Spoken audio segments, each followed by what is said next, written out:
Alright, so Project Flight and PTF has two of the best Roblox flight simulators currently, but which one is better? Let's get into that. So we're going to start with PTFS. PTFS has been around for like 15 years, so obviously they're going to have more airplane options. So Google all these, see what the variety is. Um, on these airlines, these aren't the official airlines; they're just like knockoffs. So they're a bit different. But look at all these different types of aircraft they have. They have a lot of options. So we're gonna give it airliner. We'll do a 777 since that's also in Project Flight. We will do. It doesn't matter which airline. So, uh, BTFS has a large, not large, but like many different islands in this game where you can fly to as well. Which, I mean, Project Flight does as well, but the islands are more like you can visit here. You can actually get out your plane. You can go around. You can explore, but there's not much to explore anyway. So let's start off with the flying. So PTFS, you look at the airplane models, they're not bad. This is one of their remodeled planes. This is the interior. The 777 in Project Flight does not have an interior model, so we'll look at the 737 instead. This is the outside, very nice. Not like the highest quality, but it's pretty good, pretty good. You can obviously see that it's Roblox, it's obviously not going to be perfect like Microsoft Flight Simulator, but you see what I mean. It's pretty well. You can tell it's a 777. All right, so let's get to flying. Um, in PTFS, while I was taxing, I realized that you don't need much throttle to accelerate. Like it accelerates really fast in this game. But I mean, I guess this game is tended for more easier players who don't want to try too hard. There are also no brakes, which is it feels weird for me because I play Project Flight more and I use the brakes a lot. So let's get to this takeoff. Let's see how this goes.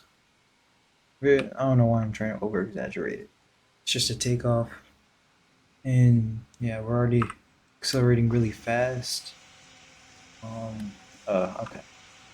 Another thing is this is like both games. Another thing is people aren't gonna play properly. So as you can see, we're gonna lift off. Ooh, crosswinds. Yes, I forgot this game does have crosswinds, which something Project Flight does not have. Gear up, no gear animation, also no flap animation. As you can see, no flap animation. Look at the speed. It feels so weird that we're going this fast and we're climbing as well. Like, already at like 450 knots and we just took off.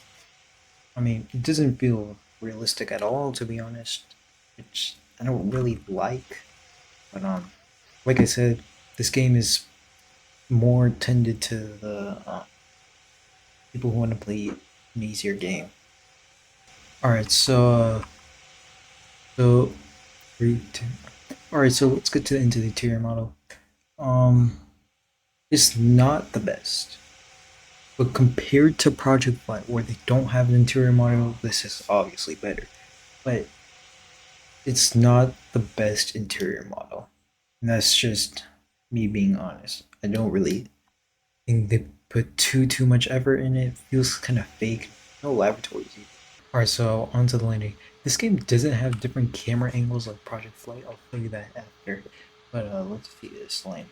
Bear with me. I haven't played this game once. Just played it for this video. But just bear with me with the landing. Just see how well I can do. Oh, I'm stalling. Oh, okay. So the game shows you the land speed, which is nice. I didn't know that feature. So let's just get into this landing. I do like the crosswinds have that added challenge into it. Um, just makes it feel harder. And here we go.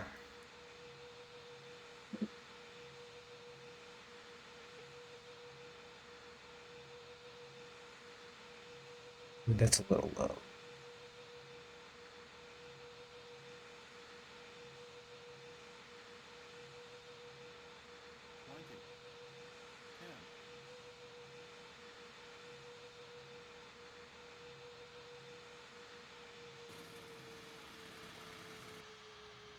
Alright, so that was a terrible landing. I apologize for that. It was terrible.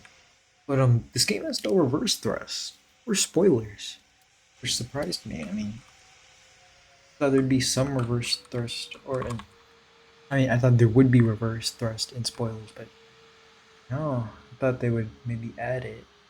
But I guess that would take to remodel the entire plane, and I guess they didn't want to do that. But overall, pretty average flying experience. Felt a little too easy, effortless, but it wasn't bad. So yeah. All right. So something about this game that I do like is the ground grill. Bunch of different vehicles. With the pushback tail, you can actually push the plane back, and that's something I really, really like. So yeah, I like that part of the game. That I hope Project Flight adds one day. All right. So as you can see, PTFS does have gates that you can walk through. It might not be the best detail, but there are gates that you can walk through, which are really nice. The airport has a model that you can go inside. And I think this game was more for like role playing. And I mean, I can see that they put that effort to make this like a role play game. And I respect it. It's nice. It's easy to understand. Not bad. It's just something that I wouldn't personally do, which is roleplay. Anyway, that's the airport models. You've already seen the plane models. But something about the plane models that I really like that I should have showed you guys. I'm sorry. Um, I'm sorry, I don't have a script for this video, so I'm all over the place. But something about the plane models is that the interiors are actually really nice. You can see this is the Greater Rockford Airport charts. This is Boeing 777. It's really detailed. It's nice. Feel like you're actually flying the plane, and I like that. Um, yeah. All right, so this is Project Flight. It's completely different. I mean, it is a different game, but same thing. Not same thing. Oh no. All right. All right. So this is Project Flight. All of these, there's not too many planes, and some of them do cost Robux. But then again, in PTFS, some planes cost Robux. But I'm just saying, there are not too many planes. It is a new game compared to PTFS, so obviously it's not gonna have as many planes as that game. So like I said, we'll go to the Boeing 777. I think we did Cathay Pacific. So let's show this. Where's Cafe? So this is the jet bridge. Obviously, way more detailed than PTFS. But thing is, you obviously can't actually go inside the jet bridge. So really, I think I'd rather model. I take this, but for actual usability, I take the PTFS one, honestly. So I think it's time we actually get into flying. So let's do that. First, one thing about this game, you have to manually turn on the lights like this. To manually turn it off. Sorry, I can't speak right now. Obviously, I told you I don't have a script. So let's begin pushback. I don't know what Delta's doing, but we got to go. So the engines actually have a startup. I mean, as you see in PTFS, the engine just started up automatically. There's an actual time to this. Sounds pretty well too. Oh yeah, the camera angles. So there's a bunch of different camera angles that you can have in this game for personal liking. And that's what I really like. Okay, I'm messing up my pushback. I'm very sorry, Delta. I think Delta's AFK. I don't know though. But yeah, like I was saying, there's a bunch of different camera angles you can have. This is one of my favorites. Um, I think that adds so much for me, and it feels so much better that I can see different camera angles. I don't know why I like that part about the game, but you know, what I meant to say is just having that feature feels better to me, and I missed on my pushback so bad. So the flaps actually have a noise and an animation for coming down, which is crazy. That's amazing. But yeah, I really like that. So we've ended pushback, and I think it's time for takeoff. As you can see, it's not like BTFS where you just put a little throttle and go. You actually have to put an effort, or not effort, but like put more throttle to be able to move a little. And I like that part. You know, it feels more real. Doesn't feel as easy, as simple. Feels more complex, like you're actually doing something. Yeah. But yeah. I mean, that's just me. All right, so we're about to take off. I think I'm gonna change it back to live time in a second. But yeah, we're about to take off. You see the runway looks so much more detailed than PTFS. It looks like a real runway. You can see the ground textures as well.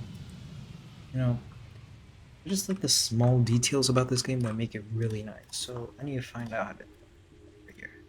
Time cycle got. So now we're on the real time cycle. It's actually time for takeoff. I like this view during takeoff. It feels nice. It feels like I'm watching one of those airplane review videos, in my opinion. So, but let's take off. But yeah, there's a toga. So let's just use that then.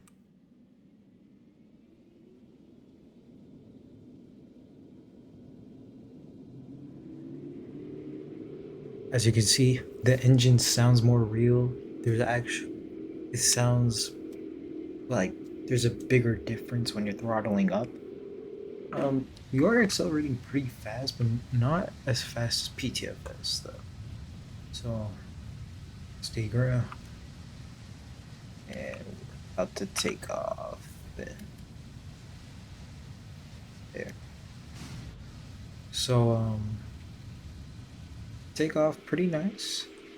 But as you can see, we are full throttle, and we are not accelerating as fast as the other game. We're gaining height, but we're not accelerating as much. Well, unlike the other game, where we were accelerating very fast and we were gaining height pretty fast. So overall, I like this flying experience more since it feels more real. One thing about this game is that there's an autopilot, so I can set my heading and then it will stay at that heading. I like that. There's an autopilot. I can set my altitude, stay at my altitude. But I forgot how drastic it takes its changes though.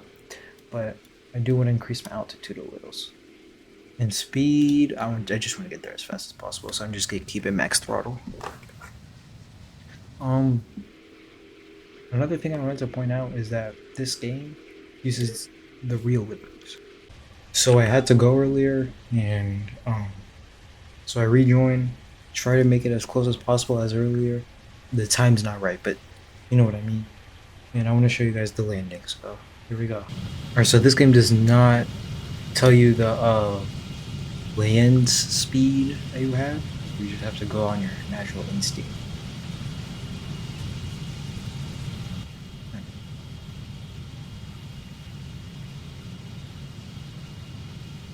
All right, here we go.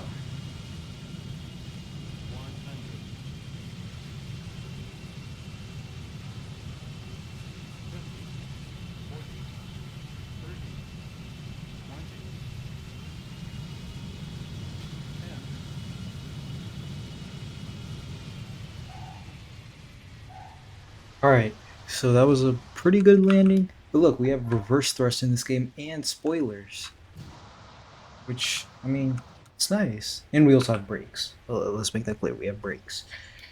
Yeah, I like that feature of the game. Just adds a detail of really cool. So I wanted to show you guys the Boeing 737 cockpit. I think they're gonna add more cockpits to more planes in this game, but I think I like this cockpit more. I mean, the brake pedals move, the yoke moves. It just feels more realistic and lively. And just watch the screens as we take off. So here we go. The throttle moves as well. I like that part of the game. Max throttle, just a normal takeoff. See the yoke moves like that. Just adds a sense to realism to the game. So as you can see, speed is there. And as we go up, I have to zoom out a little, but as we go up,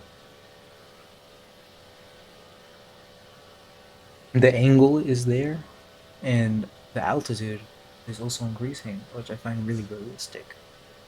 Gear up, you use that for gears, and use it this time. And the screen will change your heading when you change your heading. And I really like that. So, there's it feels more interactive, you know? There's all these buttons that you could press. It feels more lively, in my opinion. So I personally like this cockpit more than PTFS. So final verdict, which game is better? Well, there's not a clear answer, but here's what I'll say. If you want more of a role play vibe, you want to play with other people, you want to have like an easier feeling, I'd say go with PTFS. But if you want more detail, feel more realistic, um, probably better pilots in this game, to be fair, go with this game, but Project Flight. But just to let you know, it does cost Robux, but it will go free soon, I hope. But yeah, that's basically what have to say. If you want to be more simple, go with PTFS. If you want more detail, go with Project Flight.